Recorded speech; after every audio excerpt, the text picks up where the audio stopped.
Кыздар, эми кыргыз болгондон кийин биздин кичинекей өлкөдө жумуш аз. Ошол себептен баары бир биздин мырзалар чет өлкөгө кетип акча тапканга аргасыз. Анан баарыбыз эле билебиз, көбү Москвага кетет, кээ бирөө айылдан Бишкекке келет, кээ бирөө вообще чет өлкөгө кетет, азыр Польшага кетип атышат, тияк бияка кетип атышат. Анан ошол мага көп аялдар жазышат да. Күйөөм тияка кетти эле, бияка кетти эле, анан алыстап калдык, экөөбүз сууп калды ортобуз. Кандай кылабыз, кайра кайта барып алсам болобу депчи. Кеп андай эмес. Мисалы, менин курсумда окуган бир айым күйөөсү менен уже ажырап бараткан мамилени 2,5 жыл экөө көрүшпөптүр. Анан келем деп такыр айтчу эмес экен, бирок ошо курс аяктап калганда күйөөм 2 айдын ичинде келем, жумуштардын баарын жыйыштырып келем деп эметти депчи. То есть уже тура сүйлөп, видеозвоноктон тура чыгып сүйлөп, башкача сүйлөп, башкача мамиле кылып, эметип калган көрүп, күйөөсү ага тартылып, кайра Москвадан келүүнү чечиптир. Бул абдан жакшы жыйынтык. Мен азыр эмне жөнүндө айткым келет? Ооба, биздин жигиттер чет өлкөдө акча таап жүрүшөт. Эми жырагандан жүргөн жок, албетте. Үй бүлөмдү багайм деп жүрөт, үй салайм деп жүрөт, акча топтойм деп жүрөт, ата энемди багайм деп жүрөт. Бирок аял менен эркектин, аял менен күйөөсүнүн ушундай көпкө чейин өзүнчө жашаган бул туурабы же туура эмеспи? Сезимдер суйбу?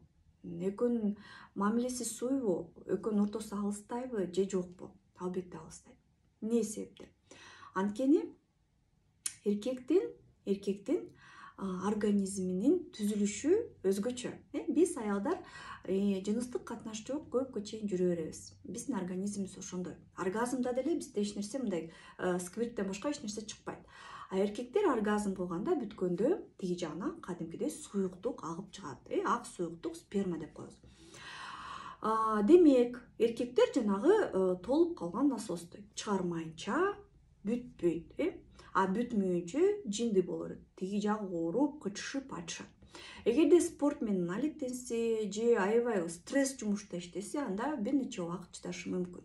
Ал дагы адамдын биринчиден ой жүгүртүүсүнө жараша, тарбиясына жараша, темпераментине жараша, конституциясына, түзүлүшүнө жараша. Бирок көбүнчө 90дон ашык пайыз эркек көп убакыт аялсыз чыдабайт.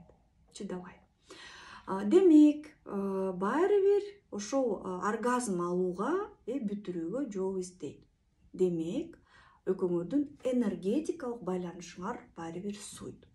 Ошол себептен кыздар, иллюзия кылсаңар болот. Жок, кылбай, тигинтпей, же мени жаман көрсөңөр болот. Эмне антип айтып атасың? Жашынакай үй бүлөлөрдү бузуп атасың.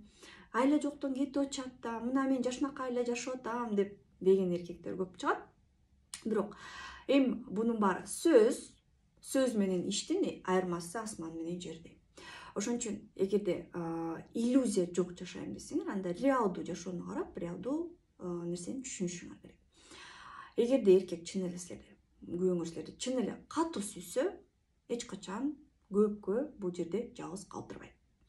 Же жанын алып кетет, же өзү жаныңарга келет. Анткени ал коркот.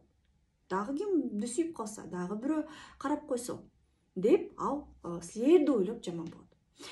Ошон үчүн мен сүйлөп кое берем. Чечим өзүңөрдө. Бирок жашоону реалдуу караган жакшы. Анткени эртең күтүү болбойт. Жана өзүн өзү жеп, эмнеге мен мынтийм, кап деген нерсе болбойт.